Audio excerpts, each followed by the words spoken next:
I ask you to take revenge on my mother in my place.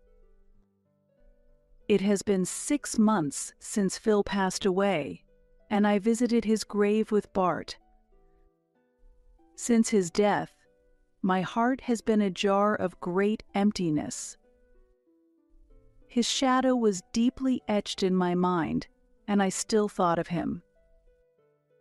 I couldn't forget the times we spent together, the places we visited, and the meals we ate. Why couldn't I free myself from his memories, even though I should move forward with my life? Phil wouldn't want to see me stagnating.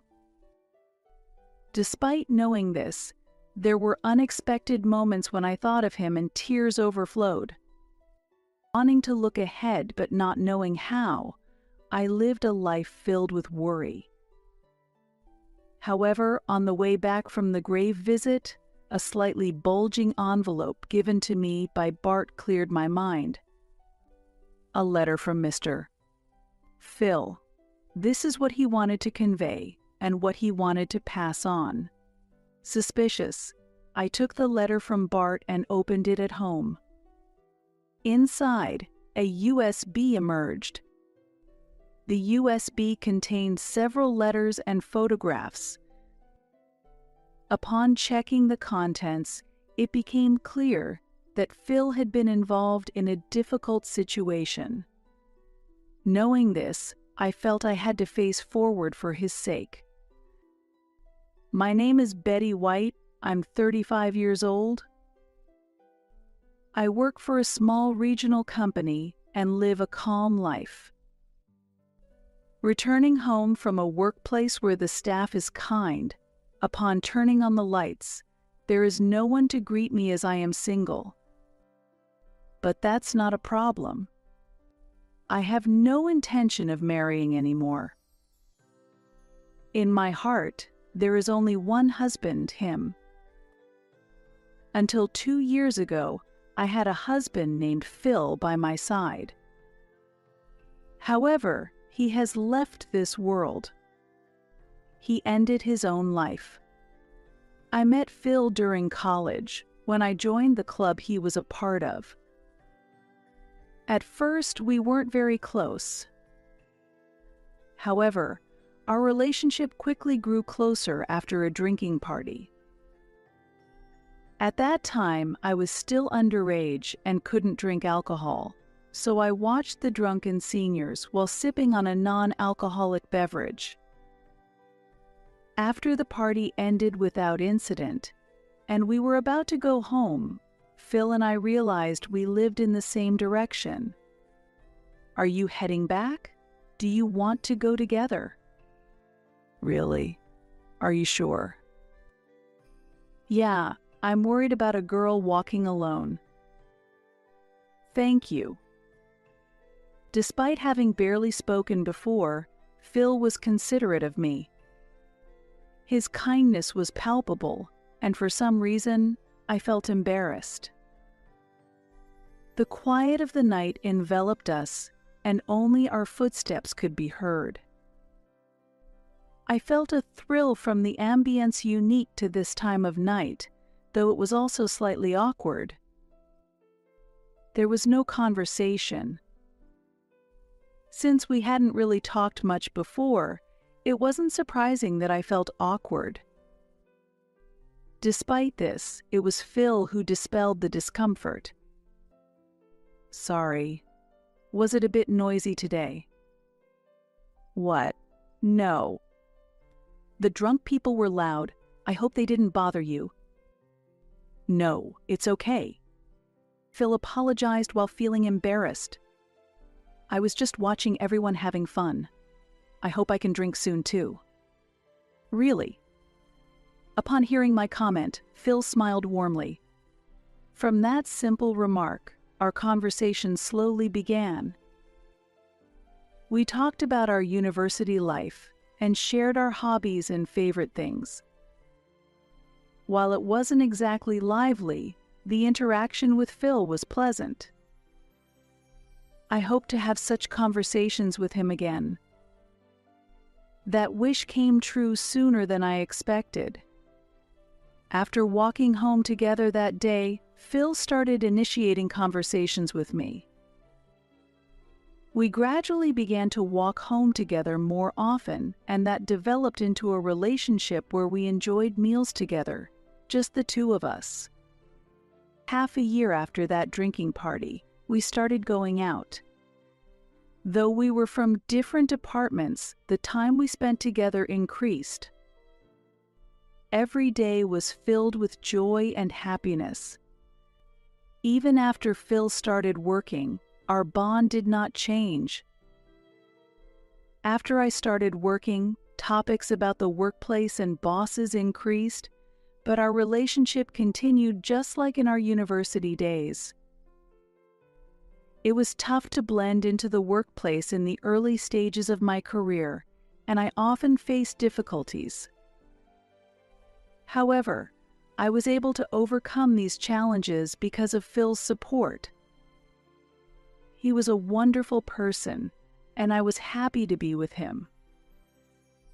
I had always dreamed of marrying him, and it seemed he wished for the same future. 8 years after we started dating, Phil proposed to me. "I will definitely make you happy," he promised with a serious look. There was no reason to refuse.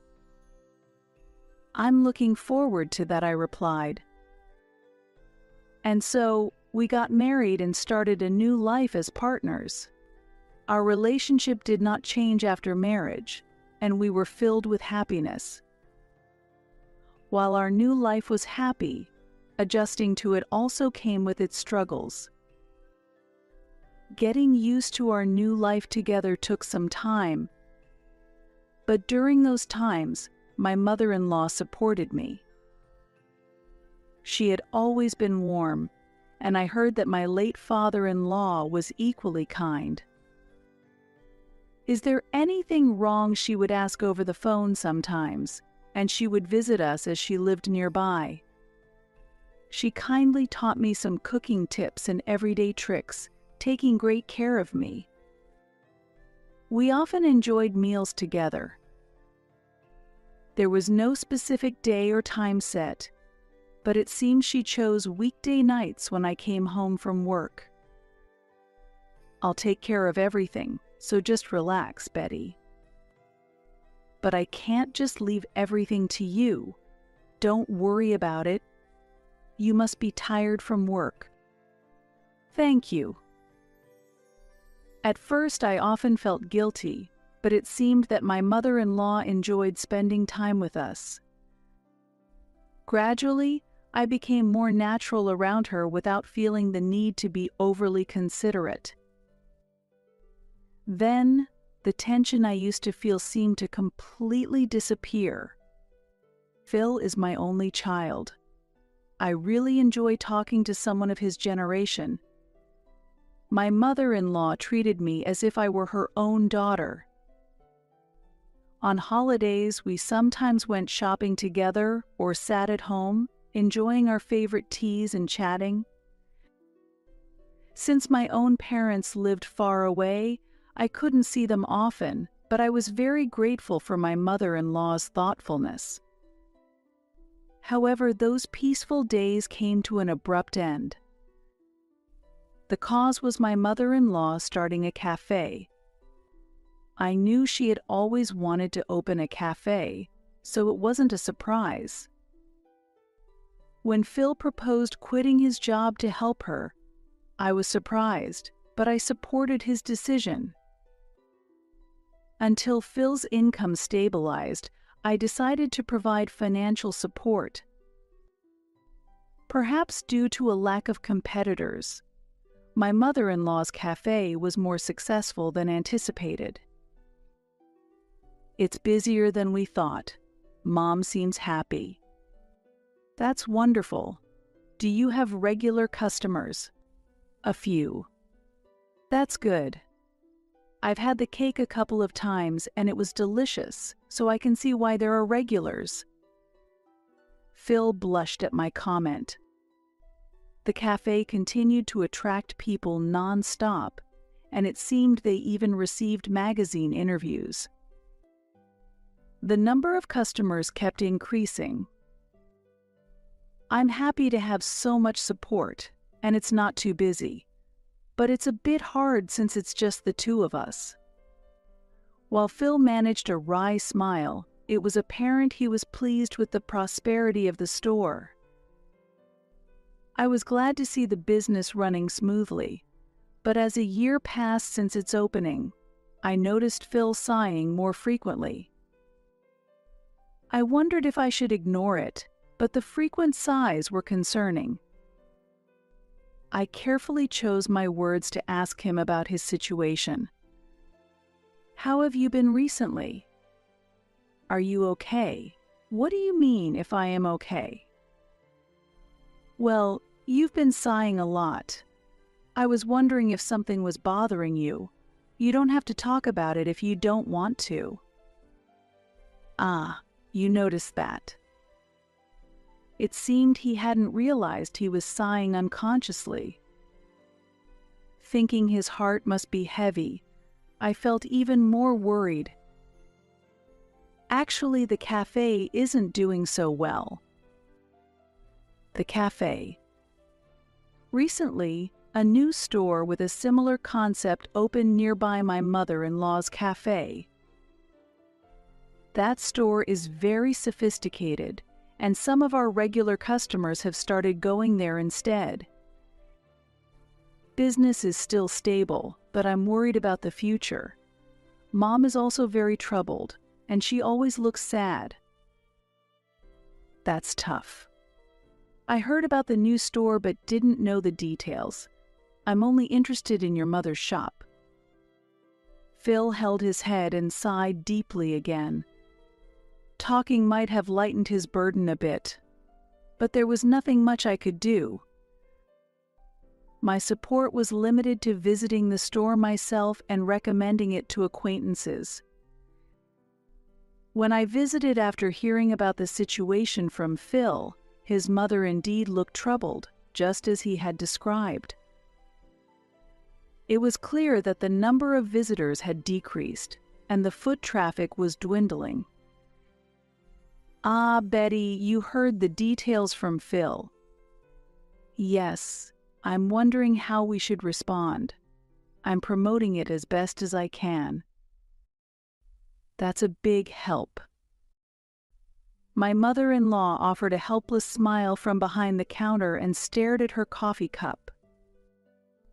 If the customers continue to decrease, if we are forced to close the shop, dark thoughts dominated my mind. As I drank coffee, I searched for other actions I could take, but my anxiety did not clear up quickly. However, a month after talking to Phil, the newly opened competing store closed down. As a result, my mother-in-law's store regained its popularity. The new store closed down. I was surprised. Yes, I was really surprised. My mother-in-law showed a satisfied smile while nodding. However, her reaction left some doubts. It seemed as if she had anticipated the store's closure in advance. But did you know about the closure beforehand? I couldn't bring myself to ask.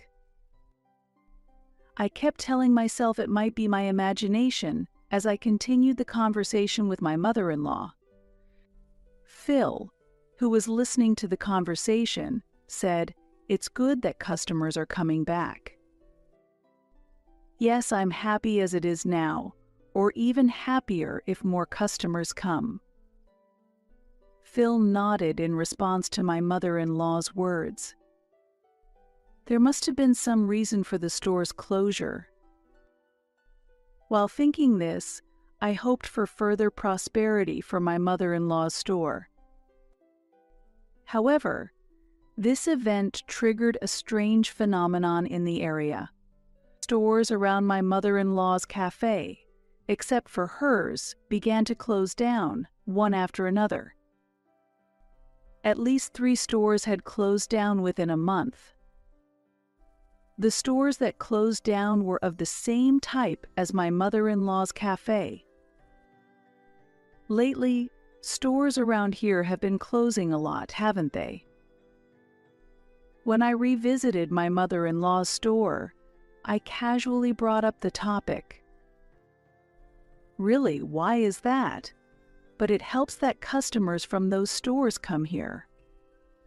I felt that my mother-in-law was questioning the rapid rate at which stores were closing, but she didn't seem overly concerned. While she seemed surprised on the surface, her demeanor and way of speaking made me feel like she was hiding something. Weren't you close to the other stores?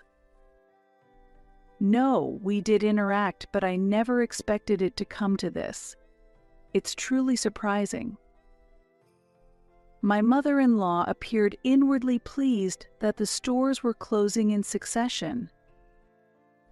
However, it was difficult for me to understand. In this situation, I would probably feel more fear than joy. 3 stores closing in a month is an extremely unusual situation. What is happening in this area? I could think of nothing, and no matter how much I pondered, I couldn't find an answer. Amidst the anomalies occurring in the area, Phil's behavior was particularly noticeable. Despite the store's success, the smile had disappeared from his face. He sighed as before and seemed downcast.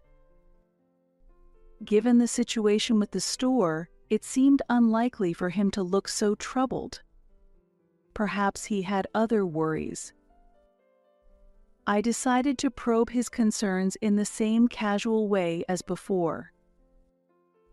How have you been recently? You don't seem very cheerful. Ah, really? Yes. He seemed unaware of how stressed he appeared, so I continued to watch his expression closely. However, Phil didn't seem inclined to talk, and unnaturally touched his nose while averting his gaze. It's nothing serious. Are you sure there's no problem? Yes, there's no problem, so please don't worry. Really, don't ask anything more.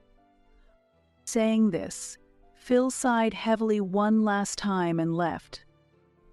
It was clear that he was troubled. However, without him opening up, the truth remained elusive. He would talk when he was ready.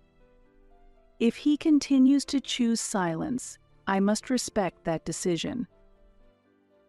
However, that choice turned out to be a mistake. I should have probed more actively into the situation, a regret that became apparent when 6 months after the stores closed, Phil passed away. His death was not due to illness or an accident, but by his own decision. He had indeed been suffering for a long time. His departure was a sudden and incomprehensible situation. Without time for the situation to settle, his funeral was swiftly arranged. How should I live from now on? How will my heart, having lost a loved one, heal? It was even more difficult to contemplate a future without him. My mother-in-law must have felt the same. I can't believe it. What are we supposed to do? She murmured softly in front of Phil's ashes. She had never imagined losing her son. They were very close, and the loss was immeasurable. Phil, why? Mother. I gently stroked her back. Her back felt much more fragile than I had expected. Yet, at that moment, I also sensed a slight discomfort. What should I do? She seemed agitated. Are you okay? While stroking her back, I asked her gently. Yes, I'm fine. She answered my question while trying to suppress her agitation. "Let me know if there's anything I can do to help. I'm willing to do whatever I can." "Thank you, we'll talk about that later. For now, just leave it. Oh, since this house is in my name, could you move out once you've settled down?" I had never intended to live alone in a large house, so I answered, yes. Although it felt strange, given the necessity of accepting her son's death, it seemed there was no other choice. I decided not to dwell on unnecessary thoughts and to quietly support my mother-in-law. Time passed, and before I knew it, 6 months had gone by since Phil's death. Yet time alone moved on. I was still left behind in the days when Phil was alive. Even as I sorted through Phil's belongings and cleared the space we had shared, his presence did not leave my heart. Since his death, my heart has been a jar of great emptiness. We had spent so many years together. I knew it wasn't something that could be easily forgotten, yet his shadow was too deeply etched in my mind. I couldn't forget the times we spent together, the places we visited, and the meals we ate. Why couldn't I free myself from his memories, even though I should move forward with my life? Phil wouldn't want to see me stagnating. Despite knowing this, there were unexpected moments when I thought of him, and tears overflowed. However, a certain proposal strengthened my resolve to move forward again. One day, I received a call from an unexpected person. "Bart? It's unusual for you to call. What's up?" "Yes, just a little something." It was from Bart Cooper, a college classmate and a close friend of Phil's. We weren't very close, but the conversation flowed naturally. He had attended Phil's funeral, and I still clearly remember our conversation from that time. "Would you like to come and visit Phil's grave together? I have something to discuss." "A grave visit? No problem, but is your wife okay with it?" "Yes, it's fine." It seemed he had something he wanted to convey. I was concerned about Bart's wife's reaction, but it appeared to be no issue. 2 weeks later, I went with Bart to the cemetery where Phil was resting. "Are you okay? It's been tough since Phil passed away." "Yes, I've been able to go to work." "I see." After offering some flowers and greeting Phil at his grave, we moved away from the spot. It feels indescribable to be visiting Phil's grave at this age. Yes. Bart's somewhat awkwardly initiated conversation. Lacking the energy to expand the conversation, I quietly responded. Without continuing the conversation, silence lingered between us.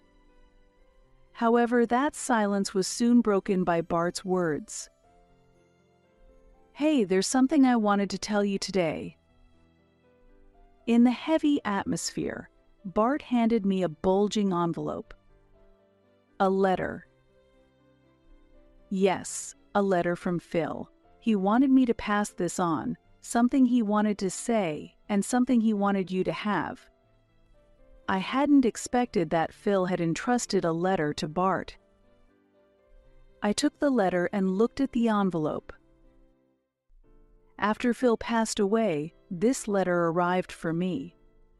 It seems he had sent it beforehand. In the letter, he wrote that he wanted me to give this to you after 6 months had passed since his death. Why he had left the letter this way, and why after 6 months, filled my mind with questions. "This envelope contains Phil's feelings," said Bart. "May I see it?" When I asked, Bart checked the surroundings and shook his head, speaking in a low voice. "Look at it at home. Make sure no one finds it, especially not Phil's mother." Why, I asked? "That's what Phil wrote in the letter. I don't know what's inside, so please take care," Bart replied. He looked at me with a serious expression on his face. "Understood," I quietly answered, slipping the envelope into my bag. After parting with Bart, I hurried back home and opened the envelope in my room. What had Phil left behind?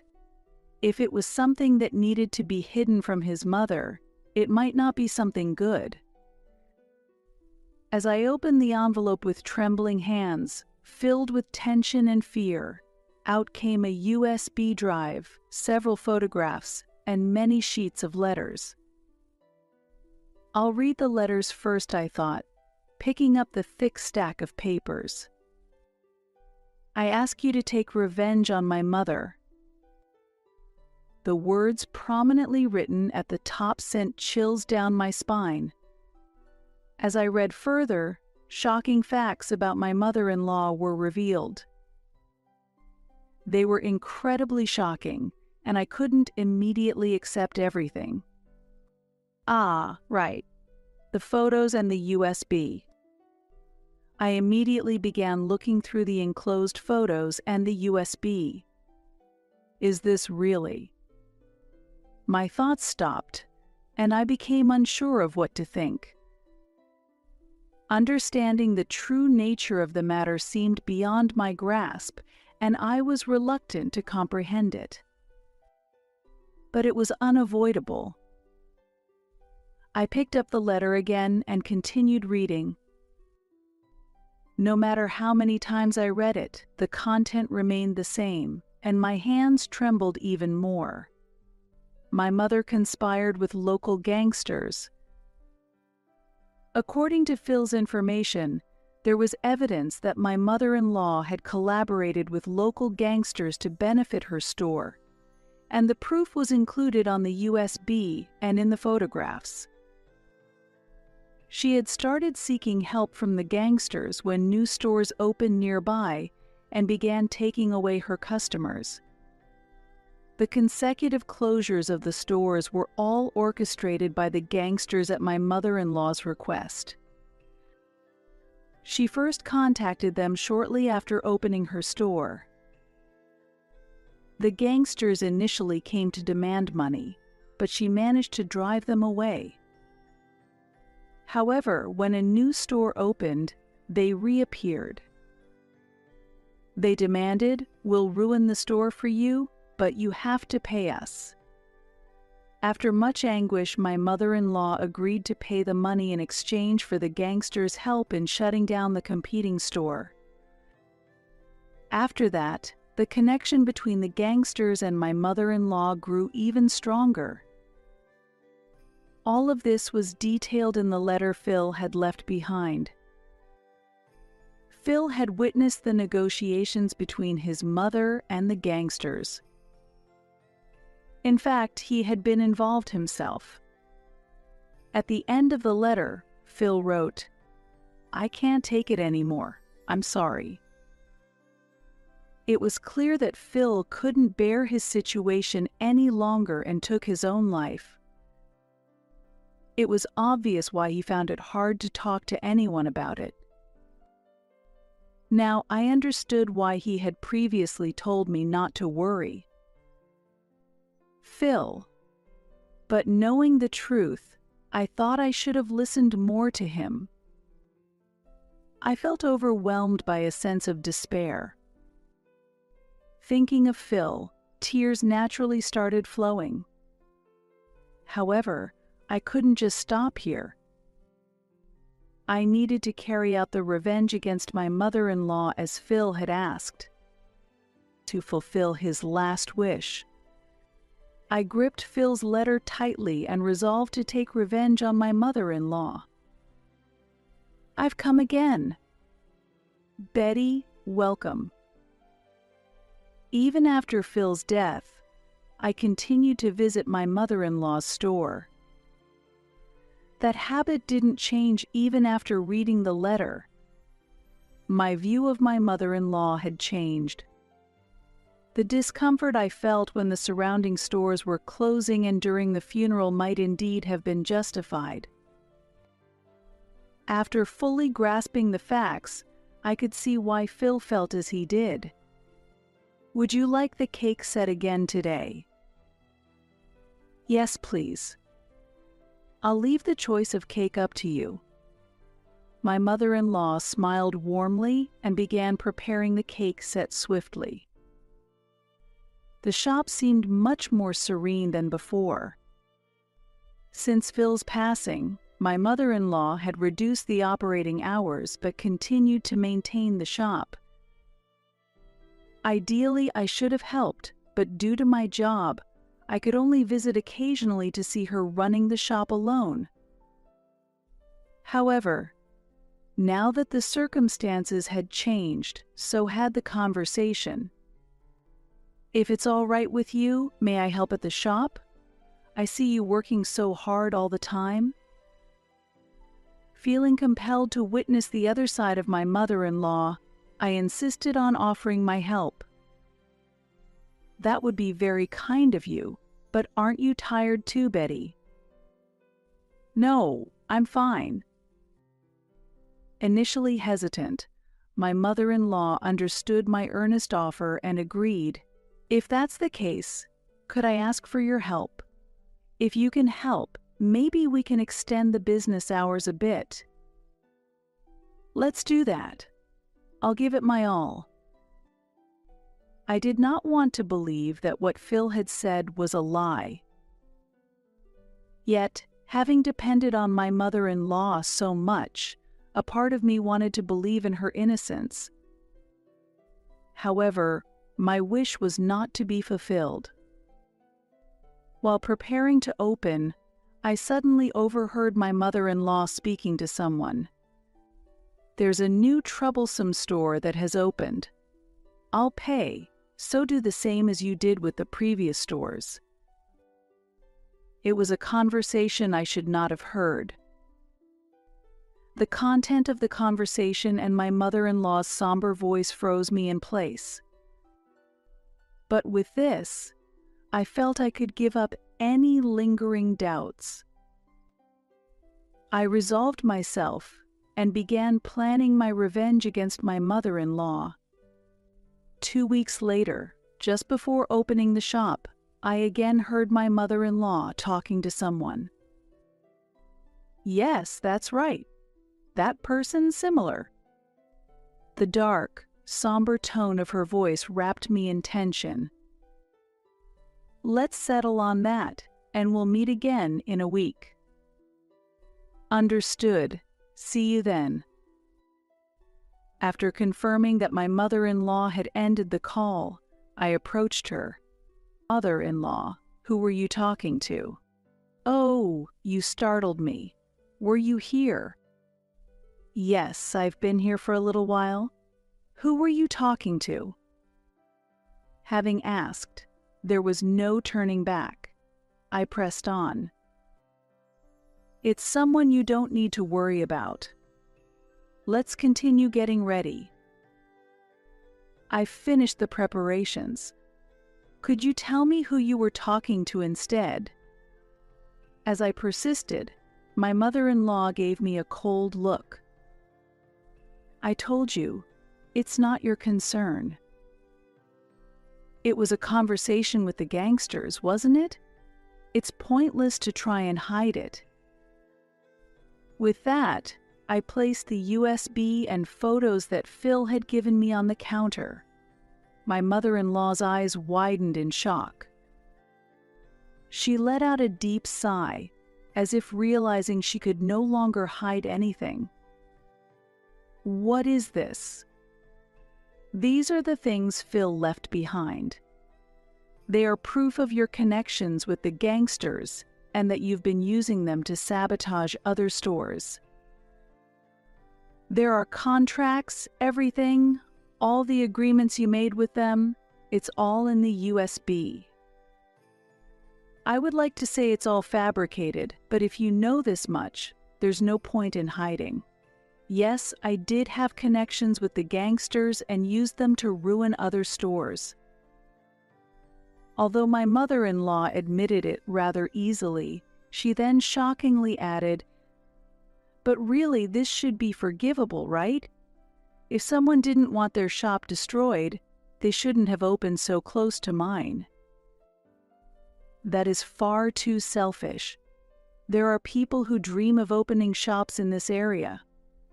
Why is it wrong for them to realize their dreams? This place doesn't belong to you alone. Enough with the noise. What other people think doesn't matter. It's wrong for them to interfere with my business. With that, my mother-in-law slammed the counter in anger. They all try to pull me down. Why can't they stand to see me succeed? Phil, too. If he didn't like the situation, he should have just left quietly without saying anything. What are you saying? That he should have just left silently? That's not what I'm trying to convey. There are proper ways to do things. Conspiring with gangsters for the sake of a business is unthinkable. Do you realize that is a crime? A crime? That's irrelevant. If it's not discovered, whatever you do is no problem. In fact, if Phil hadn't told you, you wouldn't even know, right? Unable to refute her words, I lowered my head. Seeing this, my mother-in-law gloated. "You didn't know anything, did you? Poor thing, you got dragged into this?" Dragged into what? Exactly. I never imagined Phil would be afraid of the gangsters and leave evidence. At that moment, I became curious about how my mother-in-law really viewed Phil. I had always assumed that she loved Phil, but perhaps that was not the case. "What do you think about Phil?" Listening to my question, my mother-in-law chuckled lightly and answered, "I don't really care. Well, honestly, he might have been a nuisance." What? I was stunned by her unexpected response. Pleased with my reaction, she continued, "I was trying to cooperate with the gangsters for the benefit of the shop, and he rejected that. Despite claiming it was for the sake of the shop, he annoyingly refused and became a real bother. Eventually, he had to agree with me. But the love I had for him faded after his rejection. I think he never really considered the shop's interests." Phil was making a valid point. If he's my son, he should understand my perspective. Whether it's reasonable or not isn't the issue. Children should quietly listen to their parents. She sneered maliciously. She still didn't fully comprehend what she had done or why Phil resisted. Or perhaps she understood, but simply refused to acknowledge it. However, regardless of the reason, what she did was clearly wrong. How do you feel about Phil's death? Don't you think it was your fault? There's no way I would think that. Dwelling on things that have already passed is pointless. Didn't your actions put a lot of pressure on Phil? His letter said he couldn't take it anymore. The involvement with the gangsters, the burden of heavy secrets, it all became too much for him. You're being rather annoying. What? Playing detective? Don't you think that's ridiculous? My mother-in-law shouted angrily. She interrupted me and glanced at the evidence on the counter in front of us. By the way, are you really okay with leaving this here? Something like this. Angry, my mother-in-law grabbed the evidence photos and started tearing them up. Wait, I shouted, but she ignored me. And the USB should be destroyed too, she said, trying to snatch the USB from my hand as I reached for it. Don't touch it, my mother-in-law snapped. She grabbed the USB and threw it into a can filled with water. What are you doing? I asked in shock. Now all the evidence is gone. Since you know everything now, we are accomplices. Do you understand your position? She said coldly. I indeed know everything, but that's because Phil entrusted me to take revenge on you. He deeply regretted his involvement with the gangsters. He couldn't bear it and took his own life. My guess is that he tried several times to convince you to cut ties with them. I replied calmly. My mother-in-law gave me a cold look. Why did you ignore Phil's words? Did you just get caught up in immediate profits and choose the wrong path? Be quiet. How could you possibly understand? You can't run from this. I understand Phil's true intentions. Just shut up. At that moment, my mother-in-law suddenly grabbed my collar and forcefully threw me to the ground. Caught off guard by the sudden violence, I was thrown into a panic. Ouch. Do you realize what you've done? You've destroyed my life because of your actions. You should never have engaged in such strange behavior in the first place. Silence. Can't you just listen quietly? It was the first time I had seen my mother-in-law this agitated. Normally, I would have been scared, but for some reason I felt no fear. You are. As my mother-in-law reached for my collar again, the sound of the store door opening interrupted us. What are you doing? Why is the police here? I called the police before talking to you. She released my collar, and her face showed shock. Indeed, before speaking to my mother-in-law, I had gone to the police to explain the situation and submitted the evidence, so they were already aware of the circumstances. Ideally, I should have gone to confront her with the police, but I wanted to hear the truth directly from her first, so I spoke with her while the police waited nearby. Please explain in detail. You need to come with us, the police said as they moved my mother-in-law away from me and directed her toward the patrol car. Wait. You were deceiving me, my mother-in-law suddenly shouted. What do you mean by that? What deceit? I asked calmly. That you had called the police. Continuing with anger, my mother-in-law seemed overwhelmed. I slowly got up and watched as she was led away. You always care only about Phil.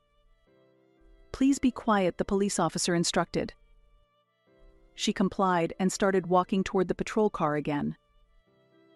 Her back looked smaller than ever, as if the weight of her guilt was literally pressing down on her, crushing her under its burden. While I was unsure if the method of revenge Phil sought was right, all he had entrusted me with was the wish to see it fulfilled. However, with the involvement of the police, the crimes of my mother-in-law and her connections with the gangsters were exposed, ensuring that their wrongdoing would not prevail. From the evidence Phil left behind and my mother-in-law's attempts to sever ties with the gangsters, I was convinced this was the revenge Phil had desired.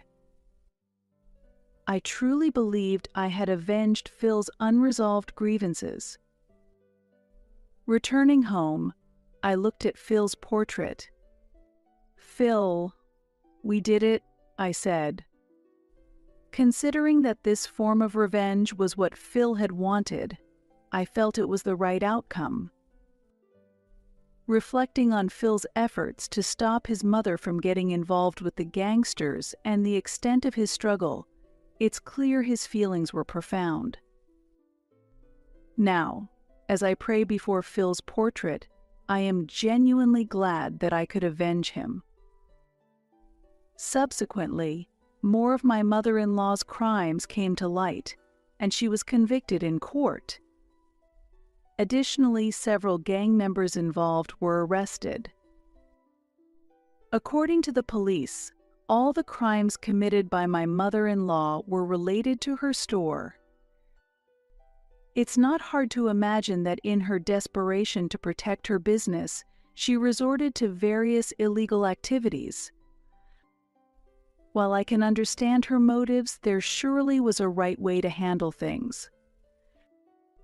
Perhaps a different approach could have prevented Phil from taking his own life. No one seeks a future where no one can be happy.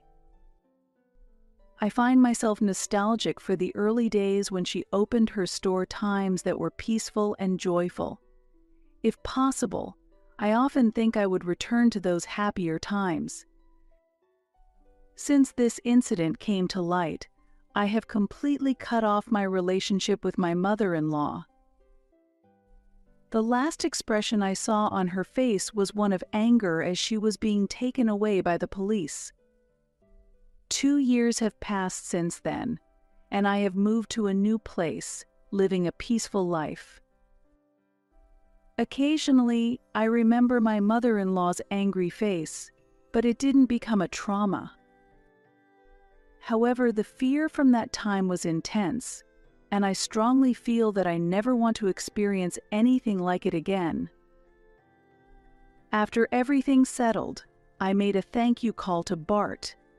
He had been worried about me and seemed to have been living uneasy days as well. I wonder what future would have awaited if Bart hadn't passed on the letter, if I hadn't upheld Phil's wish. I earnestly hope that this peaceful life continues. That is my greatest wish. Believing that Phil continues to watch over me, I hope to maintain this peaceful life.